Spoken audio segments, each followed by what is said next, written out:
하면 부모님들에게 있어서 가장 힘든 것은 자식 교육입니다. 여러분, 그래요, 안 그래요? 부모가 되는 것은 한순간에 될 수 있습니다만은 그 부모가 돼서 부모 노릇 한다고 하는 것은 평생 짊어지고 가야 할 짐입니다.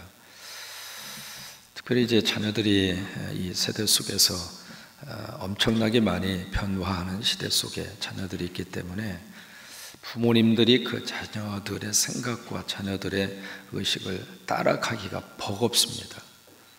우리는 말이죠, 이 핸드폰 가지고 뭐 이렇게 전화하고 전화 오고 그 정도 하는 것 가지고도 만족하는데 우리 자녀들은 그 이상을 뛰어넘거든요. 그런 속에서 어떻게 하면 우리 자녀들을 잘 양육할 수 있을까? 끊임없는 우리의 숙제이고 마지막까지 가져가야 할 짐 중에 하나인데, 그 중에서 이제 가장 큰 것 중에 하나가, 어쨌든 부모로서 자녀들에게 해줄 수 있는 것 중에 하나가 꿈을 심어주는 겁니다. 꿈이라고 하는 작은 씨앗을 우리 자녀들에게 떨어뜨려 주면 참 묘하게도 사람은 말이죠, 그 꿈 하나만 가지고도 일생 동안 아름답게 미래를 꿈꾸면서 살아갈 수 있어요. 이제 그러면 어떻게 하면 꿈을 심어줄 수 있을까? 그 중에 하나가 뭐냐면 독서입니다. 그래서 자녀들이 손에서 책을 놓치지 않도록. 그 다음에 두 번째로 꿈을 가질 수 있는 두 번째 방법이 뭐냐면 여행입니다. 그래서 많은 곳을 사람이 가서 자라온 환경에서 그것을 떠나서 새로운 환경을 들여다보고 그리고 여행을 하고, 그러면은 그 속에서 새로운 것을 보게 되고 새로운 것을 얻게 돼요. 제가 이제 가장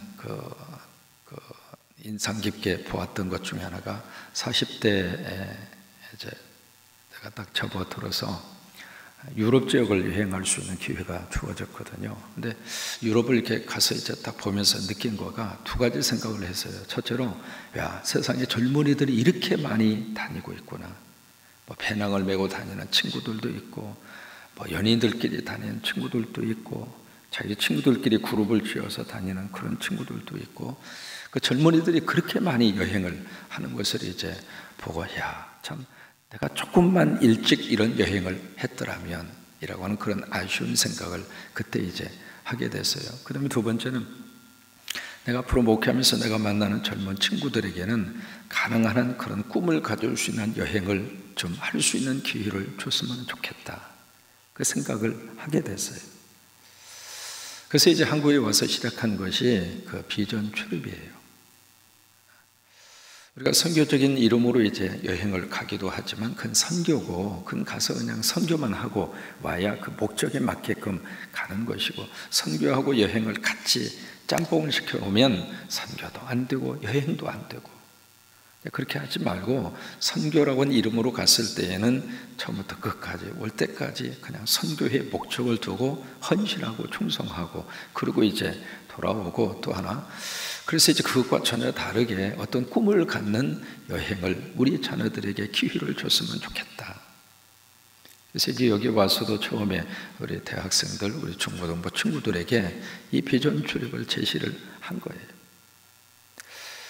뭔가 이 꿈이라고 하는 주제 하나를 가지고 내가 살고 있는 이 환경을 떠나서 다른 나라도 가서 들여다보고, 거기 가서 우리 친구들도 좀 만나보고, 그들에 대한 삶도 한번 지켜보고, 이제 그러면서 뭔가 마음속에 꿈이라고 하는 단어 하나만 각인시켜 온다 하더라도 거기에 투자할 만한 가치가 있다고 하는 거예요. 그동안에 이제 한국 나온 지 한 11년 가까이 됐잖아요. 이 비전 출입을 처음부터 이제 계획해서 시작을 했으니까 그 비전 출입을 통해서 벌써 열매들이 나타나고 있어요. 근데 이제 제가 성광에 와서 그 비전 출입을 우리 친구들에게만 기회를 주는 것이 아니라 다른 나라 친구들에게도 그런 꿈을 갖는 여행을 했으면 좋겠다. 그래서 이제 오늘 필리핀 친구들이 오늘 여기에 도착하는 이유도, 우리 친구들도 세상으로 가지만 다른 나라에 살고 있는 참 어려운 친구들, 그런 여행을 하고 싶어도, 그런 꿈을 갖는 여정을 가지고 싶어도 도저히 상황과 형편이 받쳐주지 못하는 그런 친구들에게 뭔가 예수님의 이름으로, 하나님의 이름으로 그들에게도 뭔가 기회를 좀 제공을 했으면 좋겠다라고 하는 생각의 열매가 오늘 아마 공항에 지금 도착하지 않았을까 생각을 합니다. 그 필리핀 친구들이에요. 그 어려운 환경 속에서, 그 속에서 그들이 살고 있지만은 부모님들이 이제 계시는 친구들도 있고 그렇지 않는 친구들도 있어요. 근데 부모님들 얼굴을 거의 못 보고 삽니다. 그런 속에서 참 환경도 열악하고, 그리고 여러 가지 그들을 위해서 이렇게 뒷받침해주는 그런 사람도 별로 그렇게 없는 상태이고, 그런데 하나님이 축복하셔서 우리 성광교회를 만나게 하신 거예요. 참 그들의 입장으로서는 잊을 수 없는 하나님의 복이죠. 그리고 거기에 7명의 친구들을 위해서 1대1로 결연을 맺어주시고, 지난번에 갔을 때 어떤 친구는 여기서 가신 우리 성도들을 보고 그냥 아빠, 엄마 그러면서 따라다니는 거예요. 지금 아빠, 엄마 집으로 지금 오는 거예요. 지금 한 열흘 동안 있는 동안 우리 친구들에게 하나님이 큰 꿈을 줄 수 있게 되기를 바라고, 그래서 그들을 통해서 하나님께서 뭔가 큰 일을 계획하시고 하나님이 역사하셔서 우리도 비전 출입을 가지만, 이번에는 우리 친구들이 호주인가요? 뉴질랜드인가요? 그쪽으로 이제 떠나게 됩니다만은, 아무튼 우리 친구들도 세상 밖으로 가고 또 밖에 있는 친구들도 우리 쪽으로 한번 비전 출입을 오고, 그래서 그런 역사가 앞으로도 계속해서 이루어질 수 있게 되기를 주님의 이름으로 축복하고, 이 일에 여러분 함께 협조해 주시고 기도해 주셔서 너무너무 감사합니다. 우리 잠언서를 읽다가 보면은 자주 나오는 단어가 있습니다. 그 단어가 바로 뭐냐면 아들들아 라고 하는 단어입니다. 오늘 4장에서도 1절에 보시면 아들들아 복수로 시작을 하잖아요. 그 다음에 10절에 보시면 내 아들아, 영어로 말하면 my son, 여기는 단수로 기록이 되어져 있습니다. 그 다음에 20절을 보시면은 내 아들아, 여기서도 이제 my son 단수로 그렇게 되어져 있죠. 4장만 보더라도 아들들아, 아들아 3번 나오잖아요. 근데 이것이 5장으로 가서 보시더라도 5장도 3번 나옵니다. 이 잠언서에 보시면 1장부터 31장까지 계속해서 부르는 호칭 자체가 내 자녀들아, 내 아들들아, 내 아들아, 이제 그런 표현으로 잠언서의 말씀이 시작이 되고 있어요. 시작이 되는데, 그렇다면 여기 지금 이 잠언서를 기록한 사람이 솔로몬이잖아요. 그러면 솔로몬이 지금 이 말씀을 기록을 하면서 여기 아들들아 라고 이렇게 호칭을 부르고 있는데, 그러면 솔로몬은 단순히 자기의 자식들만 놓고 이 말씀을 주시는 것인가? 그런 의미는 아닙니다. 여기서 이제 아들들아 이렇게 부르고 있는 그 아버지가 바로 누구일까? 3가지의 의미를 가지고 있습니다. 첫째는 육신의 아버지입니다. 유대 사회에서는 모든 자녀들의 교육의 첫 출발이 가정입니다. 가정이 우리 교육의 첫 번째 출발이고 1번지입니다. 우리 생각에는 그냥 교회로 보내고 학교로 보내면 교육이 된다, 그렇게 생각하는데 유태인들은 그렇게 생각을 안 합니다. 모든 교육과 모든 신앙 교육이든 그리고 세상적인 교육이든 그 교육의 가장 중요한 중심축에 누가 서 있느냐면 부모님이 서 있어요. 가정에서 제대로 교육이 이루어지지 않으면 여러분 교회를 보내고 학교를 보낸다 하더라도 그 교육에 대한 어떤 효과와 교육에 대한 결실을 맺어간다는 것이 쉽지가 않아요. 그래서 여기서도 여기 아들들아, 이 아들아 이렇게 부르고 있는 그 사람이 누구냐면, 그 아버지가 바로 누구냐면 바로 육신의 아버지예요. 그래서 이제 가정에서 이제 그 교육이 첫 번째로 이루어져야 되는데, 그 교육의 그 책임자가 누구냐면 어머니가 아니라 아버지입니다. 아버지가 그 교육의 가장 중요한 첫 번째 책임을 가지고 있어요. 우리들은 어머니가 다 책임을 지도록 떠맡기잖아요. 아버지는 가서 돈만 벌면 되고 모든 교육은 어머니가 알아서 책임을 지고, 그래서 아이가 만약에 잘못된 행동을 하면 꼭 어머니를 꾸짖잖아요. 당신은 집에서 뭘 했길래 이 애들이 이 모양 이 꼴이냐고. 그런데 유태인들은 그렇게 생각 안 해요. 그 교육의 가장 중요한 책임은 아버지입니다. 그래서 아버지가 만약에 제대로 그 교육을 시키지 못했을 때에는 그 아버지는 아브라함의 후손이 아닙니다. 그렇게까지 이야기를 해요. 그러니까 여기에 첫 번째 여기서 말씀을 하고 있는 아버지는 바로 육신의 아버지. 육신의 아버지가 자기의 자녀를 향하여 아들들아, 아들아, 지금 그렇게 부르고 있는 거예요. 두 번째로 여기에서 이제 아버지는 누구를 말하고 있는가? 신앙적인 아버지를 말하고 있습니다. 이 신앙적인 아버지를 뭐라고 표현하느냐면 랍비라고 합니다. 랍비. 우리 성경에서 그 단어를 많이 보잖아요. 그 랍비가 바로 누구냐면 바로 신앙적인 아버지예요. 어떤 영적인 아버지. 근데 그 랍비가 가지고 있는 권위가 우리가 생각하는 것보다도 훨씬 더 높습니다. 그래서 유대 사회는 전체적으로 랍비 중심으로 모든 사회가 구성이 이루어져요. 어떤 정치인이라든지 어떤 경제인이라든지 힘 있는 사람 중심으로 움직여가는 것이 아니라 유대 사회는 철저하게 랍비 중심으로. 그래서 다른 사람들이 막 의견이 분분하고 막 다툼이 있고 분쟁이 있고 그래도 랍비가 탁 나서서 한마디 하면 그 사회는 조용합니다. 랍비의 권위를 그 정도로 인정을 해요. 어느 정도냐면 육신의 아버지가 자식을 놓고 교육을 해요. 어떻게 교육하느냐면 나하고 랍비하고 같이 물에 빠졌다면 너는 누구를 먼저 건지겠니? 그렇게 물어요. 그러면 자녀 입장으로서는 아버지가 그렇게 물으면 누구 먼저 건져야 되겠다고 대답해야 돼요? 육신의 아버지죠. 아버지가 그렇게 물었는데 그래서 만약에 자녀가 아버지를 먼저 건지겠어요? 그렇게 대답하면 호통을 칩니다. 야 이놈아 지금 네가 정신을 못 차렸구나. 그러면서 아주 호되게 교육을 시켜요. 그러니까 육신의 아버지보다도 랍비를 먼저 건지라고 하는 거예요.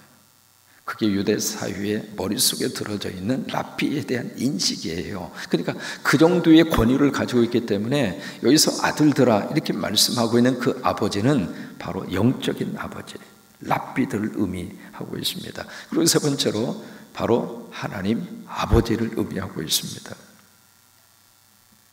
성경에서 우리 예수님을 통해서 배우는 가장 중요한 교훈 가운데 하나가 예수님이 하나님을 어떻게 불렀는가? 아버지라고 불렀습니다.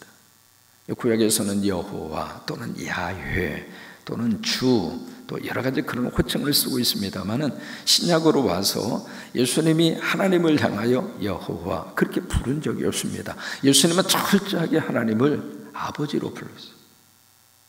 아버지. 그래서 요한복음 17장 예수님의 기도가 나오잖아요. 그 기도 속에 계속 나오는 호칭이 아버지예요. 아버지. 여러분 기도는 어떤 의미에서 하나님 앞에 나와서 아버지를 부르는 시간이 기도 시간이에요. 그러니까 여기서 지금 아버지라고 하는 그 단어 속에 하나님 아버지의 의미를 지금 내포를 하고 있는 거죠. 그 세 가지 아버지의 이름을 가지고 첫째는 육신의 아버지, 두 번째는 영적인 아버지 랍비, 세 번째는 하나님 아버지. 그 세 가지 아버지의 이름, 그 의미를 딱 합쳐서 지금 아들에게 아주 귀한 교훈을 주고 있는 거예요. 어떤 교훈을 주고 있는가? 1절에 보시면 아들들아 아비의 훈계를 듣고 명철을 얻기에 주의해라. 여기 훈계, 명철 이건 다 지혜를 의미하고 있죠. 그래서 2절 말씀에 내가 선한 도리를 너희에게 전하노니 내 법을 떠나지 말라. 여기 선한 도리, 법 이게 다 지혜를 의미하고 있습니다. 그래서 3절 말씀에 나도 내 아버지에게 아들이었고 내 어머니의 보기에 유약한 외아들이었노라. 그러면서 4절 말씀에 아버지에게 내게 가르쳐 이르기를 내 말을 내 마음에 두어라. 내 명령을 지키라. 그리하면 살리라. 지금 이 세 가지 의미를 담고 그 아버지로서 자녀에게 지금 주시고 있는 그 교훈의 말씀이 바로 뭐냐면 내가 너에게 전해주는 훈계, 내가 너에게 주는 삶에 대한 도리를 떠나지 말라. 그것을 마음에 새겨라. 그러면 네 길이 확 하고 열리게 될 것이고 그렇게 살면은 하나님께서 너를 축복하게 되리라. 그 말씀이에요. 사람은 말이죠. 태어나면서부터 모든 것을 알고 태어나는 것이 아니라 배우고 가르쳐서 사람이 되는 거예요. 만약에 배우지 않고 가르침을 받지 않으면 사람이 사람 구실을 못하는 거예요. 우리가 숟가락 가지고 지금 밥을 먹잖아요. 젓가락으로 음식을 집어 먹잖아요. 여러분 이거 태어나는 순간부터 했어요? 이거 가르쳤고 배워서 하고 있는 거예요. 만약에 이것을 배우지 않으면 젓가락질 하기가 어렵습니다. 지금 우리가 하고 있는 모든 행동은 누군가가 가르쳐 준 거예요. 그리고 누군가로부터 배운 거예요. 여러분 그런 얘기가 있잖아요. 아이가 태어났어요. 태어났는데 부모님이 갑자기 세상을 떠났어요. 근데 이 아이가 산골짜기에 움막에 홀로 버려진 상태로 있었죠. 근데 그 아이를 누가 보호하고 양육을 했느냐면 늑대가 와서 보호하고 양육을 했어요. 근데 이 아이가 상당히 컸거든요. 컸는데 그 사람은 사람이거든요. 사람인데 이게 사람 구실을 못하는 거예요. 두 발로 서서 걷지를 않고 네 발로 기어다녀요. 왜? 보고 배운 거예요. 사람이라면 두 발로 서서 걸어 다녀야 되잖아요. 근데 이 아이는 계속 보고 자란 것이 네 발로 기어다니는 거예요. 그렇게 기어다니고 이 말소리를 내지를 못해서 늑대 소리를 내고, 그러니까 사람도 말이죠, 가르쳐야 되고 배워야 돼요. 그렇지 않으면 인간이 인간다움의 구실을 못한다 그 말이에요. 근데 누가 먼저 가르쳐야 되는가? 가르쳐야 될 첫 번째 책임이 부모에게 있는 거예요. 부모가 먼저 가르치고. 그래서 가르치는 그 내용 자체를 잠언서가 우리에게 잘 담고 있습니다. 담고 있는데 우리는 일반적으로 자녀들을 격려하고 칭찬하고, 물론 그것도 필요하거든요. 근데 그것과 더불어서 정말 필요한 것이 뭐냐면 자녀들이 잘못했을 때는 매도 들어야 돼요. 우리 한국 교육 속에 참 마음 아픈 것 중 하나가 인권이라고 하는 이름으로 자녀들의 인권, 그리고 학교에서의 인권, 그 자체를 통해서 선생님들과 우리 부모님들이 제대로 자녀들을 양육할 수 있는 가장 중요한 한 부분이 약화됐어요. 그게 무너지고 나니까 이게요, 학교의 교사들의 권위가 땅에 추락을 해버렸고, 덩달아서 그것과 더불어서 가정에서의 부모님들의 권위도 땅에 떨어져 버려요. 우리가 하나님의 말씀대로 돌아가야 부모님들의 권위도 올라가고 자녀들도 제대로 가르침을 받고 제대로 교육을 받을 수 있는 거예요. 옛날 교회 학교 시절에 여러분 교회에서 말이죠, 아주 그냥 회초리를 들고 다니는 엄한 장로님이 계셨어요. 예배 시간에 떠들면 가만히 있지 않았거든요. 호통을 치면서 예배 시간에 이렇게 지금 떠들고 있느냐고 그냥 군밤을 때리기도 하고 종아리를 때리기도 하고, 그러면 말이죠, 그것을 그대로 다 그냥 눈물을 뚝뚝 흘리면서 장로님 잘못했어요 그러면서 그것을 다 받았어요. 왜? 당연히 내가 잘못했으니까 꾸중을 드려야 되지, 내가 잘못했으니까 야단맞아도 당연한 거야 생각하면서 그것을 받아들였거든요. 근데 지금 말이죠, 교회 학교에서 떠드는 아이에게 막 야단을 치면 어떤 반응이 나올 것 같아요? 애도 애지만 부모님이 더 극성이에요. 부모님이 가만히 있을 것 같습니까? 그냥 쌍심지를 키고 덤벼들 거예요 아마. 지금 우리 아들이 뭐가 잘못했다고 말이야. 그 좀 떠들 수 있는 것이지, 그거 가지고 이렇게 애를 갖다가 자존심을 상하게 하고, 무슨 놈의 자존심이에요 그것이. 애 길을 꺾고 있다고. 지금 엄마가 그 자식의 미래의 길을 꺾고 있는 거예요. 사람은 가르쳐야 되고 배워야 돼요. 잘못했을 때에는 잘못됐다고 하는 것을 가르쳐야 되고 잘못되었다고 하는 것을 배워야 돼요. 그것을 가르치지도 않고 배우지도 않으면 끝까지 무슨 생각을 하느냐면 괜찮아, 이렇게 해도 괜찮아. 그래서 지금 우리가 살고 있는 세대를 가리켜서 미 제네레이션이라 그렇게 이야기합니다. 뭐냐면 나밖에 없어요. 엄마 아빠도 그냥 나만 생각해주고 있고, 할아버지 할머니도 나만 생각해주고 있고, 다 나만 생각해주고 있으니까 나밖에 없는 거예요. 그래서 어느 아이가 학교 갔다가 막 울고 오는 거예요. 그래서 왜 울어? 학교에서 무슨 일이 있었어? 그러니까 학교에서 선생님이 나보고 너래. 그 너라는 말을 한 번도 들어본 적이 없는 거예요. 나밖에 없는 거예요. 그러면 안 돼. 가르쳐 가르쳐야 되고 배워야 돼요. 그래서 우리 부모님들이 자녀들이 조금 기분 상하한다 하더라도 잠언서에 있는 말씀대로 매를 아끼면, 옛날에는 그렇게 번역했습니다. 초달이라고 하는 단어로 번역을 했거든요. 매를 아끼면 그 자식의 미래를 망치는 거라고 그랬어요. 그래서 이제 무엇을 우리가 가르치고 그들이 배울 수 있도록 할 것인가? 하나님의 말씀, 잠언. 그러면서 5절 이하의 말씀에 지혜라고 하는 단어로 계속해서 우리에게 말씀을 하시고 있습니다. 5절에 보시면 지혜를 얻으며 명철을 얻으라. 그리고 6절에 보시면 지혜를 버리지 말라. 그가 너를 보호하게 될 것이다. 7절에 보시면 지혜가 제일이다. 그러니 지혜를 얻으라. 그 다음에 8절에 보시면 그를 높이라. 그가 누구냐면 지혜예요. 지혜를 높이라. 그리하면 그 지혜가 너를 높이, 그리고 나서 지혜를 품으라. 그러면 그가 너를 영화롭게 하리라.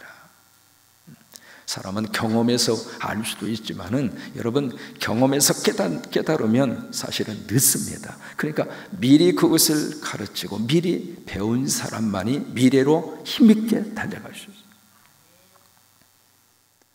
평생을 술에 이렇게 알코올 중독으로 사시다가 돌아가시는 순간에 세 아들들을 불렀습니다. 부르는 그 아버지가 마지막 떠나기 전에 긴장하는 마음으로 아들들아 이렇게 부르니까 아들들이 귀를 쫑긋 세우면서 드디어 우리 아버지가 재산을 좀 띄워주시나 보다 생각하고, 아버님 말씀하세요. 무슨 말씀을 하고 싶으세요? 그러니까 아버지가 가쁜 숨을 내쉬면서 하는 말이 아들들아, 그러더니 아버님 말씀하세요. 어디에다가 돈을 숨겨 놓으셨나요? 땅 문서는 어디 있나요? 막 그러고 있는데 아버지가 하는 말이 아들들아 하면서 하는 말이 술은 절대로 먹지 말라. 그러고 돌아가셨어. 그러니까 아버지가, 할아버지가 돌아가시면서 주셨던 유언이에요. 자기 아버지가 죽으면서. 자기 아버지도 아주 술 때문에 너무 고생스럽게 살았는데 그 자기 아버지가 죽으면서 마지막 남긴 유언이 아들아 절대로 술 먹지 말라. 그 유언을 하고 딱 돌아가셨는데 이 아버지의 마음속에는 그래 부전사전이지 그러면서 술을 계속 드신 거예요. 그러다가 그 술 때문에 이제 자기도 죽으면서 아들들에게 마지막 남긴 말이 아들들아 술은 절대로라는 말을 하나 더 붙여서 절대로 먹지 말라. 그리고 죽은 거예요.